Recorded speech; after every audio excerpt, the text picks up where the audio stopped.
اعوذ باللہ من الشیطان الرجیم بسم اللہ الرحمن الرحیم السلام علیکم۔ آج ہم ایک ایسے موضوع پر بات کریں گے جو تقریباً ہر گھر میں دیکھا جاتا ہے۔ بچے آپس میں جھگڑتے ہیں، کیوں جھگڑتے ہیں؟ کیا اس کی وجہ صرف ضد ہوتی ہے یا اس کے پیچھے کچھ گہری وجوہات ہوتی ہیں؟ آئیے دیکھتے ہیں کچھ اہم باتیں جن کی وجہ سے ہمارے گھروں میں بچے آپس میں جھگڑتے ہیں۔ نمبر 1، توجہ حاصل کرنے کی کوشش۔ بعض اوقات والدین کی توجہ حاصل کرنے کے لیے آپس میں لڑتے ہیں، خاص طور پر جب وہ محسوس کرتے ہیں کہ ایک بچے کو زیادہ توجہ دی جا رہی ہے۔ نمبر 2، حسد اور مقابلہ بازی۔ اگر بچوں میں عمر کا فرق کم ہو تو وہ ایک دوسرے کو مقابل سمجھتے ہیں، کھلونے، چیزیں، یہاں تک کہ محبت بھی برابر چاہیے۔ نمبر 3، اپنی رائے منوانا۔ چھوٹے بچوں کو اپنی بات منوانی ہوتی ہے لیکن ان کے پاس الفاظ نہیں ہوتے تو وہ چیختے چلاتے یا لڑنے پر اتر آتے ہیں۔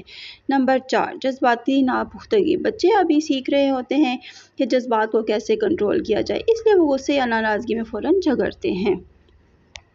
اگر گھر میں بڑوں کے درمیان جھگڑا ہوتا ہے یا سختی ہوتی ہے تو بچے وہی سیکھتے ہیں اور وہی رویہ اپناتے ہیں۔ آتے ہیں اب پیرنٹنگ سولوشن کی طرف۔